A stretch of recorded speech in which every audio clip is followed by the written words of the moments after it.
আসসালামু আলাইকুম। Doctor Mohammad Mizanur Rahman, deputy civil surgeon, Khulna. আপনারা জানেন বাংলাদেশে হাম রোগের প্রাদুর্ভাব দেখা দিয়েছে। তো হাম আসলে একটি মারাত্মক ছোঁয়াচে রোগ এবং সংক্রামক ব্যাধি। হাম মূলত কি? হাম হচ্ছে মিজেলস ভাইরাস দ্বারা একটি সংক্রমিত একটি সংক্রামক ব্যাধি এবং আক্রান্ত ব্যক্তির সাধারণত হাসি কাশির মাধ্যমে হাম ছড়িয়ে থাকে। কিভাবে আমরা বুঝবো যে একটি ব্যক্তি হাম দ্বারা আক্রান্ত হয়েছে? আমাদের শিশুদের বা যে কোনো ব্যক্তির যদি দেখা যায় যে তার গায়ে জ্বর আসছে, তীব্র জ্বর, তীব্র কাশি, এরপরে তার নাক দিয়ে পানি পড়ছে, চোখটা লাল হয়ে গিয়েছে এবং জ্বর আসার কয়েকদিন পরে যদি তার গায়ে লালচে দানা অর্থাৎ র্যাশ আসে, তাহলে আমরা ধারণা করতে পারি এই বাচ্চাটি বা এই ব্যক্তিটি হাম দ্বারা আক্রান্ত হয়েছে। হাম কেন এত ভয়াবহ?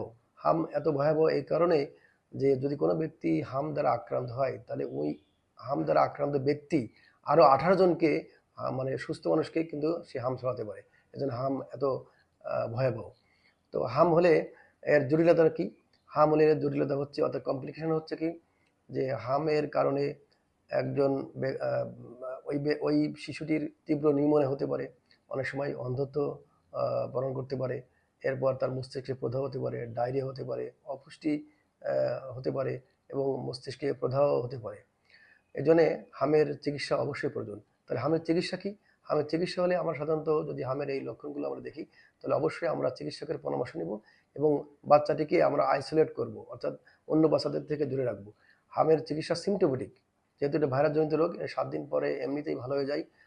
তো আমরা প্রাথমিক চিকিৎসা যেটা দিয়ে থাকি সেটা হচ্ছে যে বাচ্চাকে জ্বরের জন্য জ্বরের চিকিৎসা অর্থাৎ প্যারাসিটামল, কাশির জন্য কাশির চিকিৎসা, এবং তাকে অবশ্যই একটি ক্যাপসুল খাওয়াতে হয়, সেটা হচ্ছে ভিটামিন এ ক্যাপসুল, এবং এটা চিকিৎসকের পরামর্শ অনুযায়ী কত ইউনিটের খাওয়াতে হবে চিকিৎসকই বলে দেবেন।